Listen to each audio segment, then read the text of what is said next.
ආයුබෝවන් ඔයාලා හැමදෙනාටම හැපිනෙස්ට් YouTube channel එකට සාදරයෙන් පිළිගන්නවා.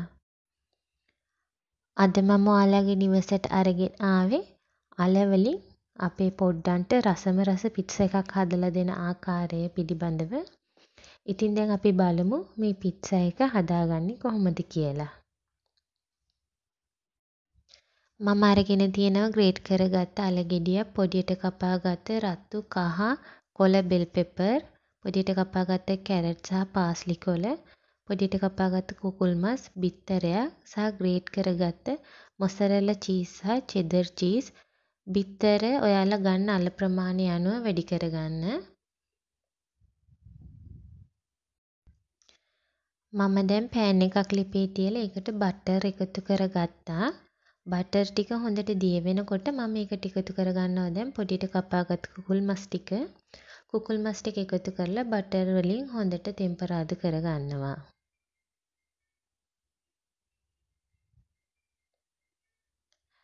දැන් කුකුල් මස් ටික තැම්බිලා තියෙන්නේ. මම මේකට දැන් එකතු කරගන්න පොඩියට කපාගත්ත කැරට්, බෙල් පෙපර්. පාට තුනෙම මම එකතු කරගන්නවා. ඔයාලා වෙන එළවලු වලට කැමති නම් බබා කැමති වෙන එළවලු තියෙනවා නම් මේකට එකතු කරගන්න පුළුවන්. එළවලු ටික එකතු කරාට පස්සෙත් හොඳට හැඳි ගාමින් එළවලු ටික ටිකක් තැම්බෙනකන් උයා ගන්න.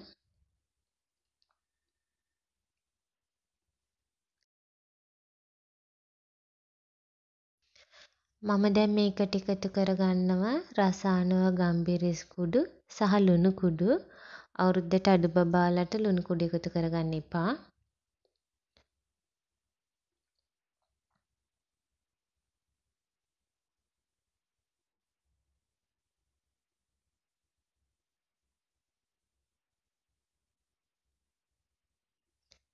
දැන් මේ මිශ්‍රණය හොඳට තැම්බිලා තියෙන්නේ. මම මේක වෙන භාජනයකට අයින් කරගන්නවා.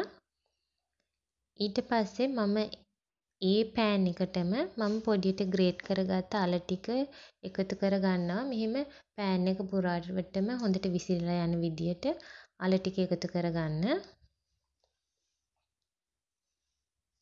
දැන් මම මේ විදියට හොඳට හැම තැනටම අල ටික විසිරලා යන විදියට හදාගන්නවා. එහෙම හදාගත්තට පස්සේ අල ටික ටිකක් තැම්බෙන්න තියන්න. අල ටික ටිකක් තැම්බුණාට පස්සේ මම දැන් මේකට බිත්තර එකතු කරගන්න හදන්නේ. මම බිත්තරයට ලුණු කුඩු ටිකක්, ගම්බිරිස් කුඩු ටිකක් එකතු කරලා හොඳට ගසා ගත්තා. ඊට පස්සේ බිත්තරේ මෙහෙම අල උඩට මම දාගන්නවා. හැම තැනටම පැතිරලා යන විදිහට මෙහෙම හැන්දෙන් හදාගන්න. ඔයාලා ගන්න අල ප්‍රමාණයට එක බිත්තරයක් මදි කියලා හිතුනොත් බිත්තර දෙකක්ම ගන්න. දැන් මම බිත්තර ටික සේරම අල උඩට දාගෙන ඉවරයි. ඊට පස්සේ මම දැන් බිත්තරේ ටික වෙලාවක් තැම්බෙන්න තියෙනවා. අඩු ගින්දරේ තමයි උයා ගන්න ඕන. මොකද අල තැම්බෙන්නත් ඕන, බිත්තර තැම්බෙන්නත් ඕන. ඒ හින්දා අඩු ගින්දරේ උයා ගන්න.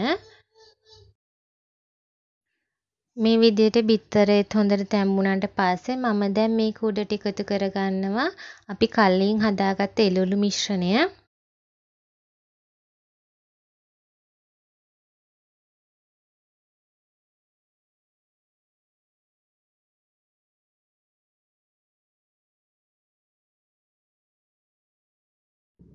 එළවලු මිශ්‍රණයත් මේ විදිහට හොඳට හැන්දෙන් හැමතැනම විසිරීලා යන විදිහට හදාගන්න.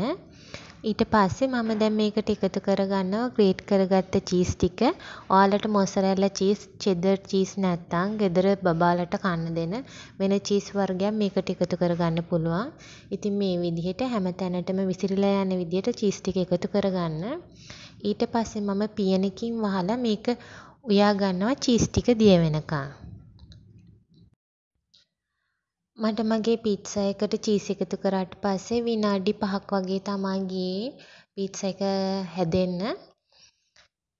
ඉතින් මේ තියෙන්නේ මම හදාගත්ත පිට්සා එක. දැන් මම ලිප ඕෆ් කරනවා. ලිප ඕෆ් කරලා මම මේකට එකතු කරගන්නවා උඩින් පොඩියට කපාගත්ත පාස්ලි කොළ ටික.